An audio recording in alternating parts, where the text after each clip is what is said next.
Hey everybody, welcome back.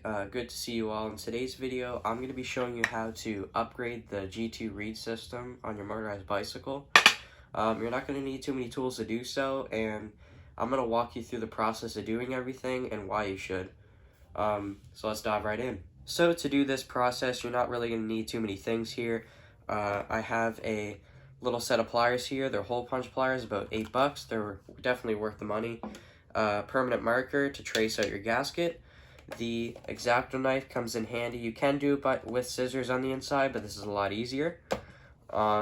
We have our templates here. I'm going to use these as a template to trace out the new ones. A roll of Velcro gasket material is only $20, and like I said, it'll last you a very long time. And it's pretty much necessary to upgrade to a better gasket material. I mean, this stuff, it's brittle and it cracks easy. Like, if I really wanted to, I could easily tear this with my bare hands here. But this stuff, very well made. Automotive grade for sure. So let's flip it on this side.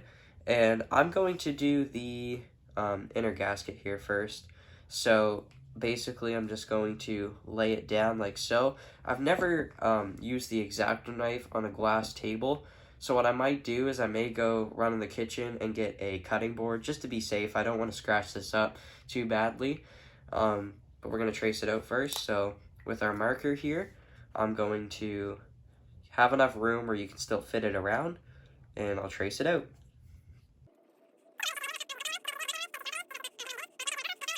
Trace out the outside. Again, this doesn't have to be perfect. You can kind of estimate this also, but while you have the marker, you might as well do this part also. Okay, we're just going to turn the whole Velcro paper here, and I'm going to get the corner there. And as you can see, our first template is made. So I did a gasket video a long time ago, but that's when I wasn't super big on YouTube.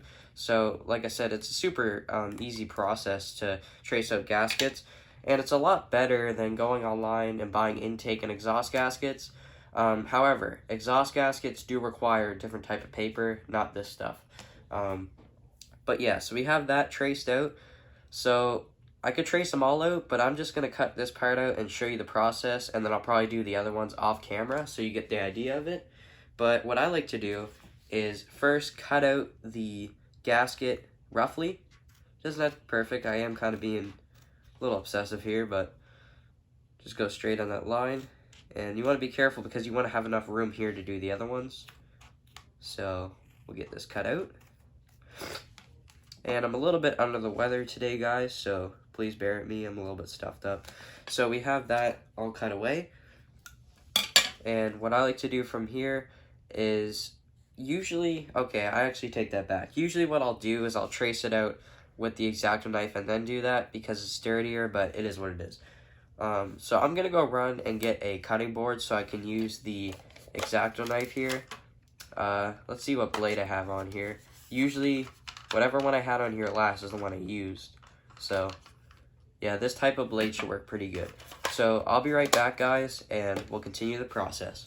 Alright, guys, so we got something to protect the table. Now I'm going to use my X-Acto knife, and as you can see, I'm just going to come in here and cut out the gasket. It's super easy when you're on one of these because it's a lot more forgiving than, let's say, like a wooden table. It tends to scrape more. Ask me how I know, but this is working pretty well, actually.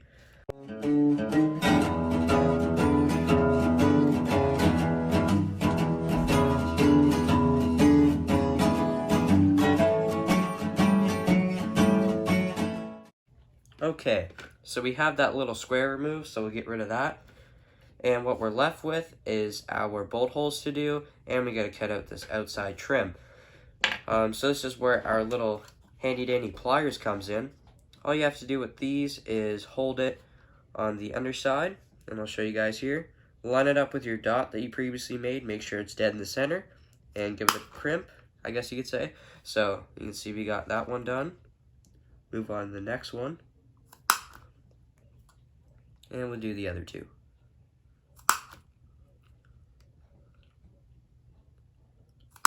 Okay, so we have that done, and the final thing is get your pair of scissors and cut the rest of the gasket out. Really easy to do this, guys, and like I said, it's well worth your time because most of the air leaks that you experience with the G2 Reed is not even this gasket. I like to do this one anyways. It's usually this one, right?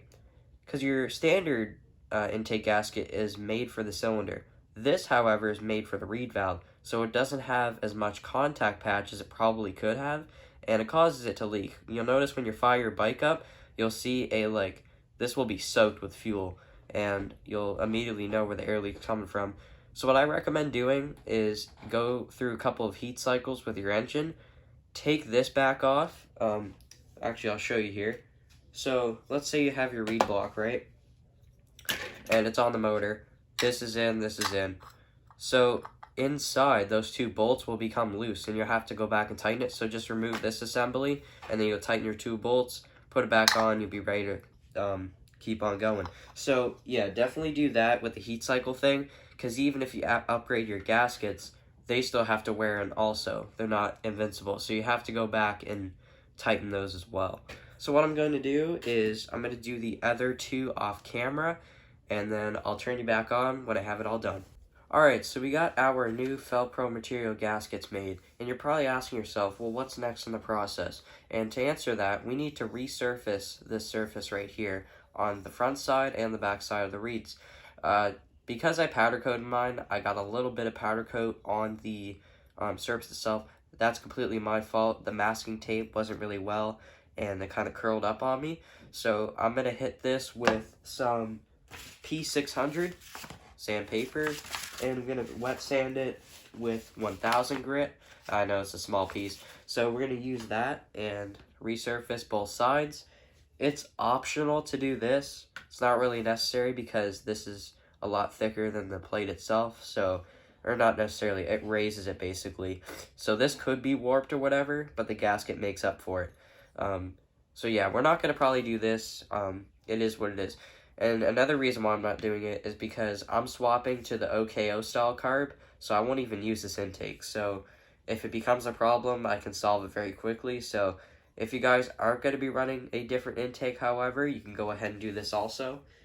But I wouldn't worry about it too much. So that's the next step. Let's get the sandpaper out. So I'm going to be using 120 grit sandpaper to start with.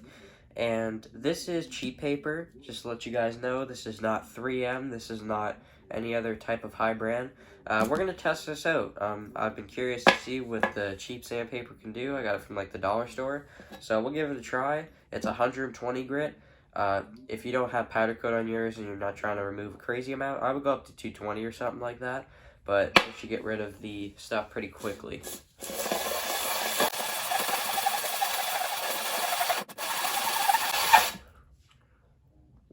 And at first impressions, I mean, it's doing a pretty good job. It's actually absorbing the metal very well, and it's not really tearing off like other cheap papers. So if it does really well, maybe I'll even recommend it.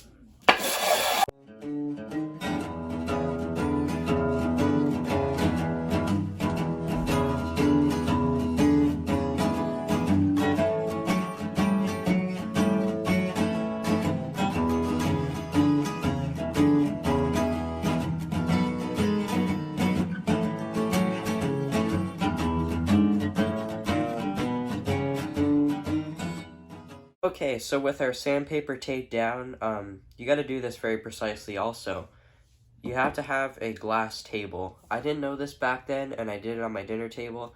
It worked okay, but a perfectly flat glass table like this one here is going to work great. It's a nice size, so it's going to do a lot of smaller parts here. And I like using painter's tape because it sticks pretty well. Of course, when I say that, that spot comes up. Yeah, do it on 4 corners. And you can do it on there, but that's a little bit excessive on the edges there. And I'm going to, just because my situation, it has powder coat, I'm going to do this without wet sanding it. But when I move to the 1000 grit, that's when I'll wet sand. So here we go. I'll just throw on a time lapse and some music, and you guys can just enjoy.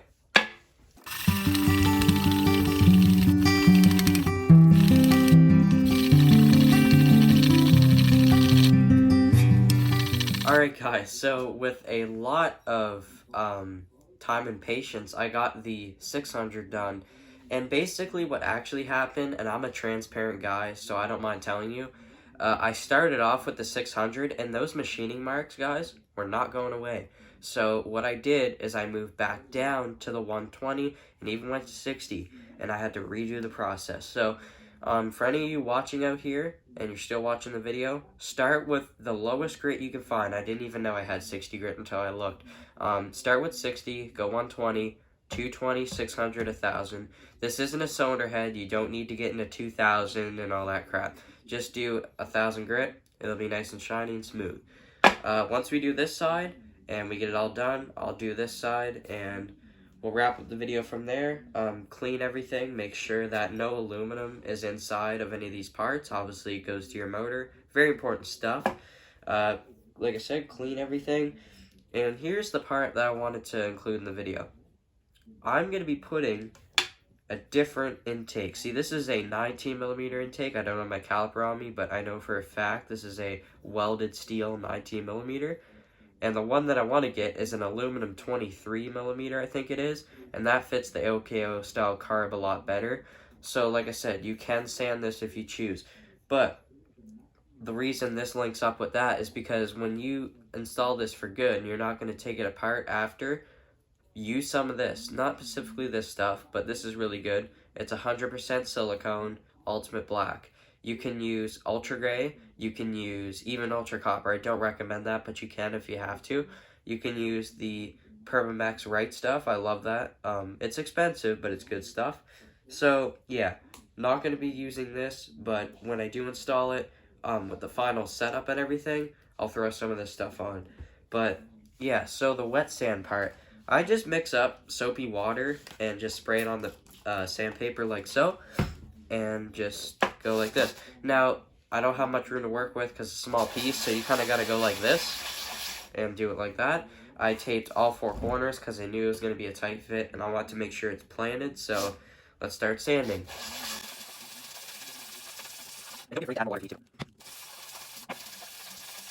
Also, I like to mention, you can hold it by here, or you can hold it by here. Just make sure you're not doing the same direction and the same gesture for a long period of time. What you're trying to do is evenly seat the surface. You're trying to make it perfect as possible, and you don't want to have all the pressure going down those 2 points, because that'll cause those 2 points to sand quicker, and you'll end up with an uneven surface. So it's a lot of time and patience into this. If you don't have the time and patience, I'm sure DLH Performance or Smolik may sell a upgraded G2 reed. I'm not too sure. I haven't looked on their websites, but I'm sure people will do this for you. But it's a at-home, pretty much free upgrade for me because I had all this stuff at home. But even if you have to buy like a $10 thing of sealer and like $5 worth of sandpaper, and a roll of gasket paper, you can have a really good reed. Like this reed, in my opinion, it doesn't have the crazy amount of volume as the Deere reed does. The Deere reed, it's meant for the OKO style, but it's really a scooter reed. It's off of like a 150cc Honda motor, and those aren't really good. I don't recommend running those on a motorized bike. And even if you get reed stuffers for them, they're still way too big. The Oz reeds and the OSE, those are okay as well, but you can't really run big carburetors on them. So this sits right in the middle, right? You get that big carburetor advantage, but you also have the form factor that you can fit it in a tighter frame, and it won't have too much volume. So that's why I've always went with this reed. I have 3 of them now, and that's what everybody's told me to get, and from experience, I can say this is a really good reed. So yeah, $8 on Amazon. You can't go wrong. If you guys are going to ask me in the comments, how long should I do this? How long should I do that? Well, the answer to that is basically if you start off with 60 grit or 120 grit, let's say, do that until the whole surface is shiny. And you can even go as far as using like a straight edge or a level. It's not going to be off that much to be able to tell by that, but if it's a really bad situation, you probably could. A great example of this that I've used surfacing in the past is, I don't know if you guys know, but that black and blue bike that I built, I took apart the engine when it was hot, and I shouldn't have done that, and it caused the cylinder head to warp. So what I did is I did this exact process with surfacing, and it fixed it. I didn't have to buy a new cylinder head. I didn't have to buy a new cylinder. All I had to do was buy a head gasket. So Learning how to do this is very helpful when you're in this hobby, and this and using a Dremel will basically get you through it. So yeah.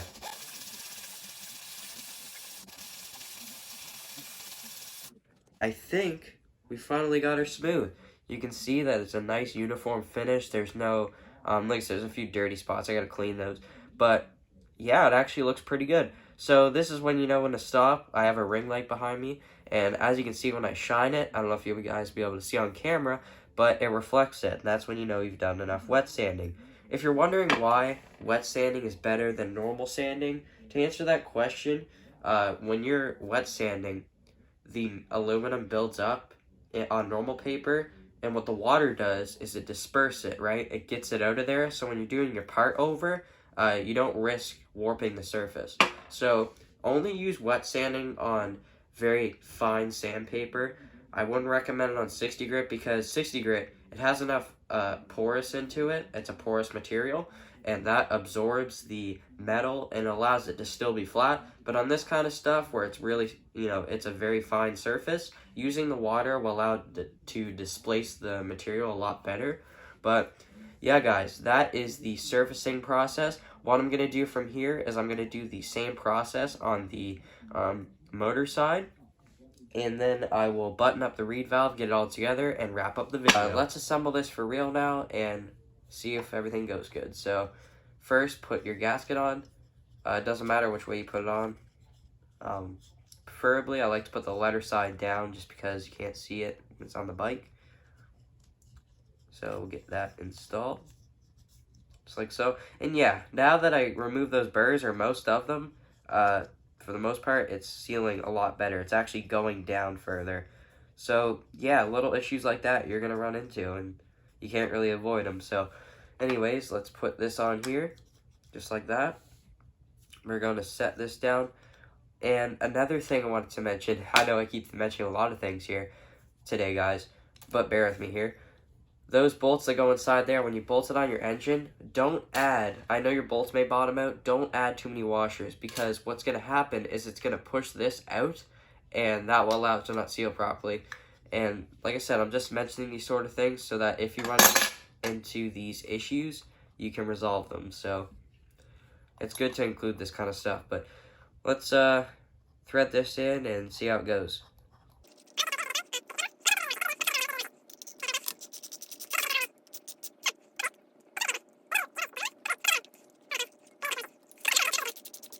That is weird. I guess I kind of figured I didn't tap it deep enough when I kind of bottomed it out early, so it's all good. We all make mistakes. I will go fix that real quick. Alright, so let's put this together. So we have our gasket already installed onto there. We get our gasket on this here. Get our plate. Get the bolts. Thread them in. Super duper easy. Let's find their hole there. There we go. Another thing I did was I re-tapped these a little bit deeper because the bolts are bottoming out too early. So if it does again, at least I can add a washer this time. Last time it was just ridiculously off. So keep that in mind. Yeah, we'll get these on and we'll wrap up the video. So guys, that is how to upgrade the G2 reed on your motorized bicycle. I hope this video helps you guys out into upgrading your G2 reed on your bike. Comment down below what you guys thought of this video, things I could have done better while doing this process. But I think the final product turned out pretty damn good. I mean, like I said, we added those 4 big bolts that are standard. They're not going to strip out so easily. We added a good set of Velcro gasket material, which is going to last a good long time. We resurfaced all of the areas on the port edges. So like I said, nothing's going to have any air leaks or anything. It's just going to go together really smoothly. And we can just bolt it on the bike and go, basically. And like I mentioned a couple times, you can add this stuff as well. If you're still watching the video, I hope you have a good Christmas, and like I said, stay home with your family, spend time with them while you can. And yeah, like I said, for the next couple videos, I want to do some cool things. Probably after January, I like to just kind of relax for the holidays, but I want to do another video where I rate your guys' bikes. So, like I said, that'd be pretty cool. I'll do a community poll and things like that once again. But yeah, guys, I'll see you in the next video. I go through those holes. Why is everybody playing music? Sharpery. What the hell did I just say? Your muffler, exhaust, whatever, silencer, and that'd be annoying. So that's exactly what I did. Okay, so just realize this now. So I'm gonna go tap those holes deeper, and we'll try it again.